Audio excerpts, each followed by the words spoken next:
Baru kaget, baru tersadar. Wajahnya.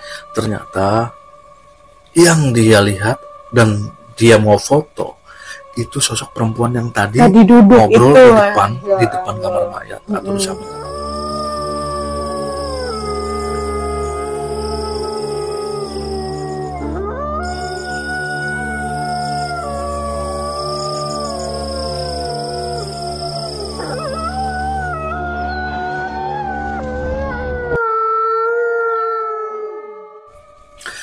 Assalamualaikum warahmatullahi wabarakatuh.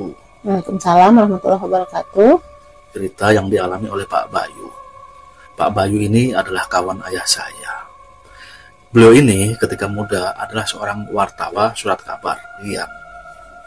Nah, kemudian di tahun sekitar 80-an, ya pada saat itu usianya masih sekitar 40 tahunan. Pak Bayu ini ditarik oleh seorang kawannya yang juga mempunyai sebuah koran. Koran ini adalah koran harian yang isinya kebanyakan memang berita kriminal. Tempat kantor beliau berada memang di daerah sekitar Jakarta. Memang wartawan harian, jam tugas beliau ini kebanyakan malam hari. Sering beliau ini meliput tugas-tugas atau kasus yang memang sering terjadi, baik itu yang berbau dengan kekerasan lah pada intinya. Satu cerita, pada saat itu Pak Bayu ini memang sedang berada di rumah sakit. Ya, itu salah satu spot beliau meliput berita, dan beliau di rumah sakit itu sudah banyak yang kenal. Jadi Pak Bayu ini kadang-kadang dia pulang dulu ke rumah, nanti sekitaran jam 11-an malam itu sering datang ke sana. Di hari itu Pak Bayu ini dapat telepon dari atasannya untuk coba datang ke rumah sakit tersebut, lebih tepatnya kamar mayat. Supir ambulan, security ataupun petugas kamar mayat, Pak Bayu ini sudah sangat mengenal sekali mereka. Kalau sudah melihat wajah Pak Bayu, ya mereka ini sudah biasa dan tidak ada pertanyaan lagi.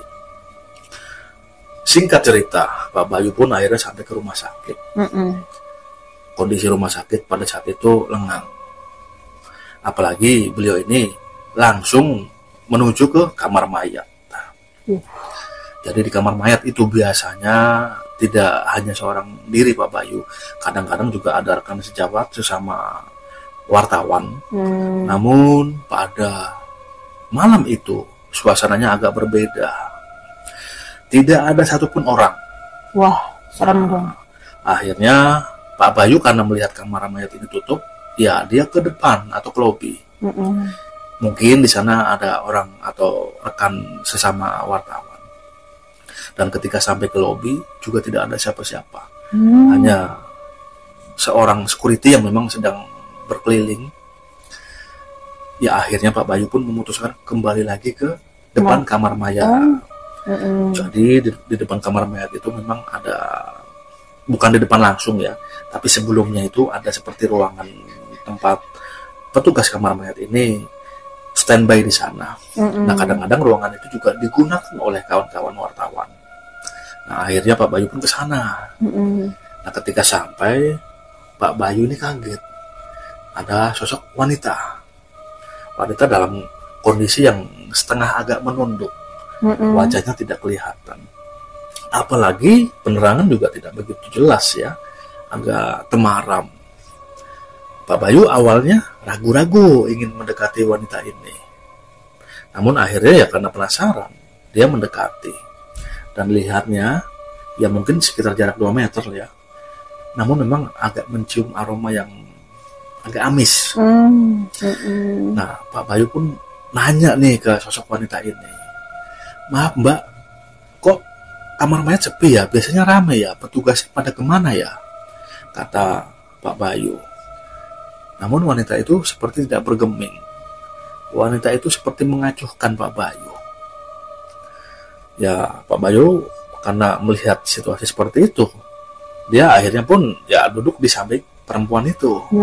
Yang aneh, ketika Pak Bayu sudah mulai konsen dalam istilahnya dia kan biasa membawa kertas kecil ya, mencoret lah dengan huruf steno gitu kan.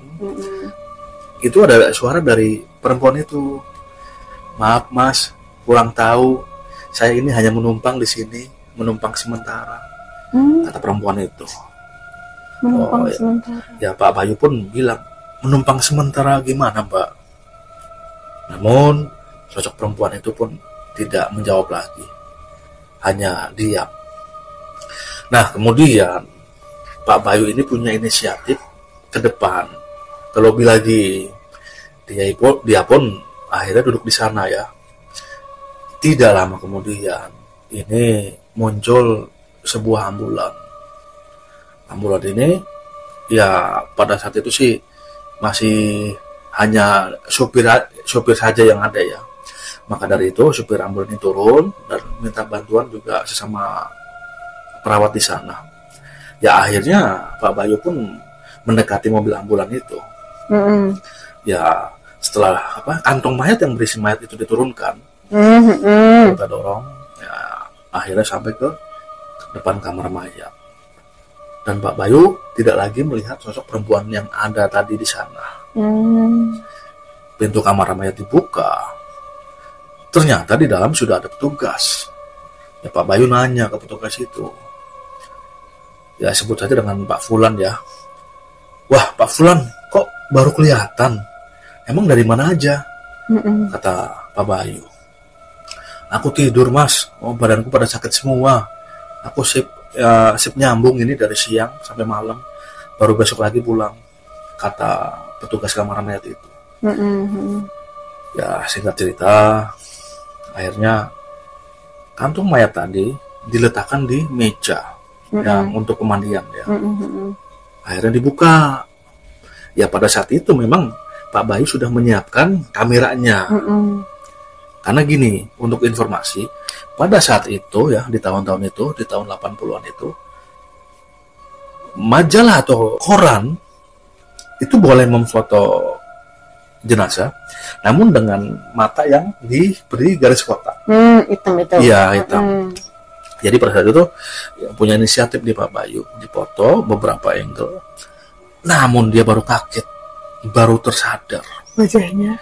Ternyata yang dia lihat dan dia mau foto itu sosok perempuan yang tadi duduk ngobrol itu, di depan kamar mayat atau di samping kamar mayat. Dia terbelalak. Dia betul-betul kaget karena dia masih ingat betul wajah dari perempuan itu. Kalau di kamar mayat ada juga petugas yang perempuan ya. Akhirnya pun dimandikan. Dibereskan lah intinya itu. Ya setelah dari kamar mayat itu Pak Bayu pun awalnya mau langsung ke lobi lagi ya untuk menenangkan pikiran. Ya dia jalan pelan-pelan keluar dari kamar mayat itu. Kondisi pada saat itu sangat sepi. Ketika melewati ruangan yang tadi dia ini ngobrol dengan sosok perempuan, dia kaget ada sosok perempuan itu. Masih duduk lagi? Masih duduk. Namun ketika dia mengedipkan matanya, hilang. Sosok perempuan itu hilang. Dan diiringi memang diiringi dengan bau yang sangat amis. Ya dia sih sebetulnya takut, namun hal itu diredam. Dia akhirnya yang awalnya mau ke lobi, akhirnya menemui supir ambulan yang membawa jenazah. Dan di sana Pak Bayu ini ngobrol dengan supir ambulan tersebut. Ya pada intinya bertanya, itu korban apa? Iya. Kalau kata supir ambulan yang membawa mayat itu bahwa jenazah itu adalah korban tabrak lari. Jadi ketika sedang menyeberang itu ada mobil yang memang tidak mengerem atau tidak sempat mengerem ya. Ya akhirnya ditabrak. Kejadiannya setelah Isya. Nah, ya di sana ngobrol panjang lebar. Pak atau supir dari ambulan sepertinya memang melihat gelagat yang tidak wajar dari Pak Bayu. Kenapa? Ya karena kelihatan pucat. Ya disinilah akhirnya supir itu malah bertanya, emang kenapa mas nanya jenazah yang tadi baru masuk? emang sampean mengalami hal yang aneh ya? Namun Pak Bayu tidak berkata jujur, dan dia lebih baik memendam pengalaman yang memang dialami. Nah, dia bilang, wah nggak apa-apa Pak, cuma nanya aja. Soalnya gimana ya, kasihan sih ya, masih muda. Ya namanya takdir, sudah waktunya pulang atau meninggal, ya mau bagaimana lagi, kata Pak Bayu sekedar berbahasa basi. Iya Mas, ya namanya sudah saatnya meninggal, ya sudah tidak bisa diundur lagi, kata dari Pak atau driver mobil ambulan. Nah setelah mereka ngobrol ngalung ngidul, ya Pak Bayu pun akhirnya pulang dari rumah sakit itu. Dan biasanya setelah pulang dari rumah sakit, Pak Bayu ini mencetak fotonya, kemudian juga membuat artikel atau berita lah intinya. Baru kemudian sebelum subuh, artikel atau berita yang sudah siap ini dibawa ke kantor. Karena biasanya orang itu memang dicetak. Udah terbit, baru dicetak. Ya, seperti itu yang diceritakan oleh Pak Bayu. Ya, Pak Bayu memang sudah meninggal.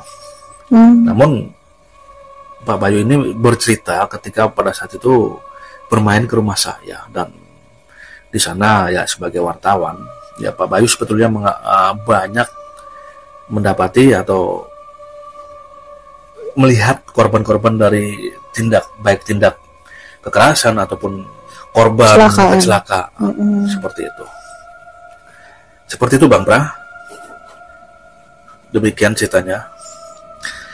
Ya, terima kasih Mas ceritanya. Dan saya di sini juga tidak panjang lebar. Saya tutup. Wassalamualaikum warahmatullahi wabarakatuh. Waalaikumsalam warahmatullahi wabarakatuh.